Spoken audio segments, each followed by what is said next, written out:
ये देखिए महिला सुरक्षा की बात की जाती है इस दौर में। ये है महिला सुरक्षा, ये मारा जाता है। वो बच्चा झूठ है क्या? आपको ही मारे घर में घुस के? हमें घर पे बच्चे को, नाबालिग बच्चे को घर में से उठाकर मारा आप।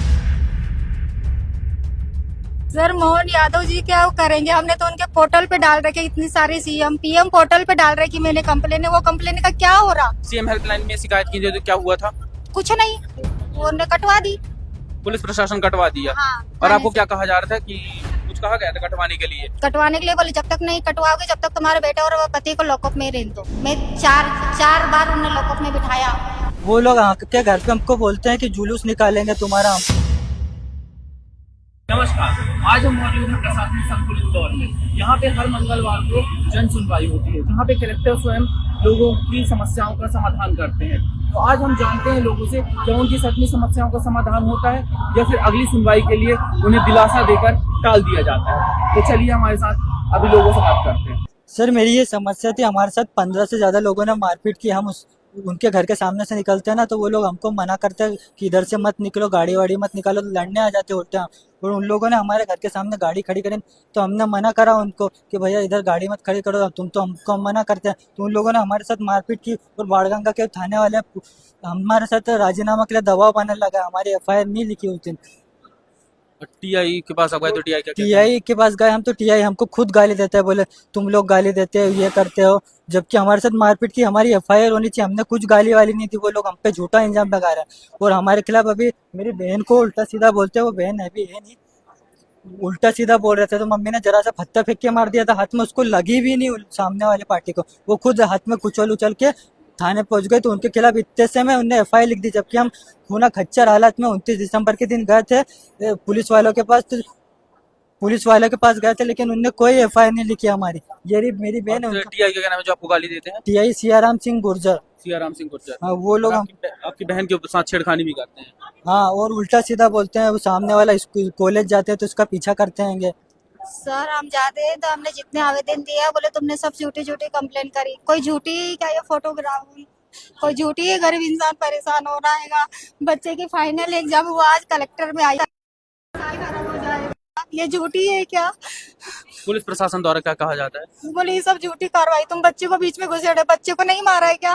वो बच्चा झूठ है क्या? आपको ही मारे घर में घुस के? हमें घर पे बच्चे को, नाबालिग बच्चे को घर में से उठाकर मारा, हमें बाहर मारा रोड पर। पुलिस आई उस समय कुछ नहीं करा। 100 की जब चलती था 112 हुई, 100 की पुलिस आई, वो भी ऐसी चली गई की। टीआई क्या कहते हैं? टीआई बोलते हैं तुम्हारे आवेदन देने से कुछ नहीं होगा, कोई वो रिपोर्ट नहीं होगी। तुम जब एफआईआर के लिए जाती हैं आप तब क्या कहा जाता है? एनसीआर राजीनामा और है ना। उदय सिसोदिया जिनका आप नाम बताए थे वो क्या कह रहे थे? वो कह रहे थे उस समय तो मैं नहीं था ना, मैं तो अब हूँ ना। उस समय क्या था वो मैं नहीं जानता, मैं तो अब आया ना। थाना प्रभारी तो वही थे ना। आपसे 8,000 रुपए मांगे जा रहे थे? यस, मैंने नहीं दिए। मतलब मैं तो इतना कमाती हूँ, मैं कहाँ से लाऊंगी? तो मुझे गाली देकर बाहर भगा दिया और सामने वाली की लिख ली। अब देखिए एफआईआर के लिए जब इनके पास 8,000 रुपए नहीं थे, इन्होंने 8,000 रुपए नहीं दिए तो पुलिस प्रशासन को तनख्वाह नहीं मिलती, इसलिए 8,000 मांग रही थी। मुख्यमंत्री मोहन यादव जी इनको तनख्वाह नहीं दे रहे हैं, मध्य प्रदेश सरकार उनको तनख्वाह नहीं दे रही है, इसलिए इनसे 8,000 रुपए मांग रहे थे एफआईआर के लिए।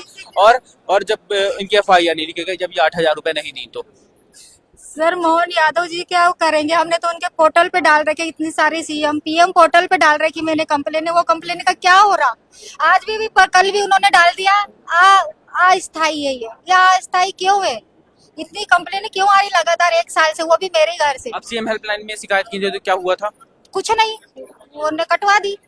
पुलिस प्रशासन कटवा दिया। हाँ, और आपको क्या कहा जा रहा था कि कुछ कहा गया था कटवाने के लिए? कटवाने के लिए बोले जब तक नहीं कटवाओगे जब तक तुम्हारे बेटे और पति को लॉकअप में रहने दो। मैं चार बार उन्हें लॉकअप में बिठाया हमें, जब तक कंप्लेन कटवाते हैं। बताइए मुख्यमंत्री जी, सीएम हेल्पलाइन में जब शिकायत की जाती है तब इनको ये बच्चा जो है, ये जो बच्चा है इनका, इसको और इसके पापा को थाने में लॉकअप में बैठा दिया जाता है और कहा जाता है कि जब तक सीएम हेल्पलाइन से शिकायत नहीं कटेगी तब तक ये लोग थाने में ही रहेंगे। अब एक बात बताइए, बच्ची है जो आई है यहाँ पे, मुख्यमंत्री जी यहाँ पे आई है, आ जाके कलेक्ट्रेट में सुनवाई में आई है, तो इसको न्याय मिलेगा? यहाँ पे 8 विधायक हैं, 2 मंत्री हैं, स्वयं कैलाश विजयवर्गीय यहाँ से आते हैं। उसके बाद ये स्थिति है यहाँ की बाड़गंगे थाने की। थाने पे वहाँ पे भी होया है। हाँ, तो वो क्या बोले थे? उन्होंने थाने पे फोन कर दिया कार्रवाई करेंगे, तो उनकी भी नहीं सुनी टीआई ने।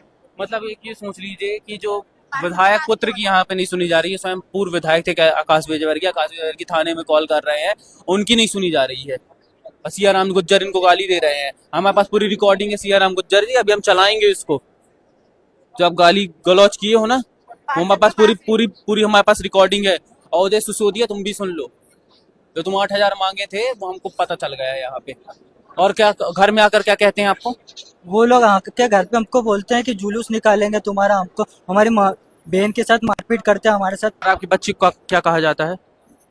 बच्चे को मारा कुटी की जाती, जुलूस निकालने का धमकी दी जाती, और पुलिस वालों ने मारा। लेडीज, पुलिस वाले ही मारे? हाँ लेडीज, मेरी बच्ची को। लेडीज पुलिस मारी आपको? नहीं, जेंट्स। जेंट्स पुलिस मारी आपको? यस।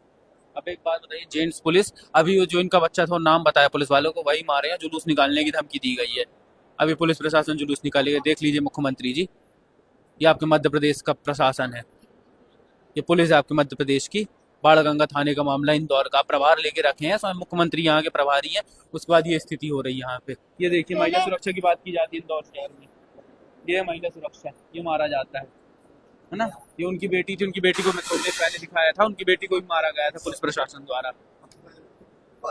ये हो रही है कार्रवाई। मेरा यही अनुरोध, मैं मेरे आपको बच्चे परेशान कौन करता है? रामराज शर्मा, रामराज शर्मा है Yes. कौन वो? वो उस घर के सामने रहने वाला व्यक्ति है, मगर वो आरएसएस वगैरह और ये बीजेपी के कार्यकर्ता वगैरह हैं। उनके निहात रिश्तेदार पास में रहते, वो अक्सर उनको बुला बुला के हमको डराता। बोले मैं तो 1-2 बार अंदर बाहर हो गया तो डर नहीं लगता, ऐसा वैसा हमको अभी देखिए धमका। बीजेपी का कार्यकर्ता कह रहा है कि 1-2 बार अंदर बाहर हो गया तो कोई डर नहीं लगता। ये देखिए भाजपा की सरकार है मध्य प्रदेश में, ये हो रहा है, ये लोगों को न्याय मिल रहा है। देख लीजिएगा मुख्यमंत्री जी, हाथ जोड़ के निवेदन है, विनम्र निवेदन, कलेक्टर साहब आपसे विनम्र निवेदन है जी, मैं भी कर रहा हूँ। नष्ट हो जाएगा, प्लीज मेरी मदद कीजिए, मेरा परिवार नष्ट हो जाएगा, हमारे पास कोई नहीं। हम 5 जने, हम जहाँ 5 परिवार ही बस जहाँ जाते वही जाते, हमारे सपोर्ट में कोई नहीं खड़ा रहता। प्लीज मदद कीजिए, प्लीज मदद कीजिए, बहुत हो गया। आम जनता का दर्द है, देख लीजिए आम जनता का दर्द। ये देश की चौथी अर्थव्यवस्था है। ये देखिए, ये इनके बच्चे को मारा गया था, ये ठीक है, ये इनके बच्चे को मारा गया था, ये मारा गया था। पति ये का पेट महिला, थोड़ा करो मेरे ये महिला को तो मैं दिखाना चाहता हूँ। ये देख लीजिए, महिला सुरक्षा की बात कर रहे हैं यहाँ। ये महिला सुरक्षा हो रही है। ये जो हमारे साथ आंटी खड़ी है, हम मार सकते, ये इनके साथ मारपीट हुई थी। ये देखिए, सारे सदस्य क्या, ये हम क्या दादा पहलवान है जो हम मार सकते हैं? हम खुद ही कीड़े मकोड़े, कोई भी हमें मसल देगा। आपके पति नहीं आए? सर वो माली का काम करते, पहले भी उनके 2-3 बंगले छूट सके हैं। अभी अगर वो उनका काम छूटेगा तो हम क्या कमाऊंगी, मैं क्या बच्ची को पढ़ाऊंगी? आपकी बच्ची का आज एग्जाम था? हाँ अभी हट गई है, वो पता नहीं बिठाई या ना बिठाए उसका। बहुत परेशान है। देखिए जो हमारे साथ आंटी खड़ी है, अब ये बताइए कितनी परेशान है। इनके 2 बच्चे हैं, ठीक है, एक बच्ची है। उसके बाद आप यहाँ पे आई हैं, ये यहाँ पे आई हैं। हम नहीं पढ़ लिख पाए, हमने सोचा हम बच्चे को तो पढ़ाए, हमारे बच्चे का तो भविष्य खराब करने की वो धमकी देती है सामने वाली। उसको तो बोलता है उल्टे सुल्टे लाछन लगा सकती है, आज तो वो ये कर रही है। वो बोलता मेरे बाथरूम में झाँकता है, उसकी बाथरूम पीछे क्या वो झाँकने जाता है क्या वहाँ पर? बहुत हमारे साथ रोज की रोज का है ये सर, हम क्या कर रहे बताइए। अभी कलेक्ट्रेट महोदय द्वारा क्या कहा गया आपको? उन्होंने बोला कि थाने पे बोल दिया तुम्हारी कार्रवाई, अगर मेरी आज शाम तक कार्रवाई नहीं हुई तो मैं सुसाइड नोट घर पर छोड़ कर आई हूँ। हमारे परिवार में किसी की भी जान की हानि हुई, उनकी प्रशासन जहाँ जहाँ मैंने आवेदन दिया वो इसकी जिम्मेदारी प्रशासन की ही होगी, ये सीधी सी बात है, ये सीधी सी बात है। इसकी जवाबदारी प्रशासन की होगी, क्योंकि प्रशासन, पुलिस वाले आ रहे हैं इनके घर में और इनको, इनकी बच्ची कह रहे हैं कि आपका जुलूस निकालेंगे। इनकी पुलिस वालों की क्या औकात है जुलूस निकालने की? मुझे तो लगता है मुख्यमंत्री मोहन यादव जी द्वारा इनको तनख्वाह नहीं दी जा रही, इसलिए FIR के इनसे पैसे मांगे जा रहे हैं। कितने पैसे मांगे जा रहे थे आपसे? 8,000। अब बताइए 8,000 रुपए इनसे मांगे जा रहे थे FIR के लिए। इंदौर शहर की सच्चाई है कि TI गाली गलौज कर रहा है, FIR उदय सिसोदिया लिख रहे हैं तो 8,000 मांग रहे हैं। पुलिस वाले इनके घर में आ रहे हैं तो इनकी बच्ची को कह रहे हैं कि आपका जुलूस निकालेंगे। अब बताइए कहाँ का न्याय है? और ऐसी ही तमाम खबरों के लिए जुड़े रहें बतंगड़ के साथ। नमस्कार, मैं देव प्रताप सिंह, अब मेरे कैमरे में मेरे साथी हैं नमन।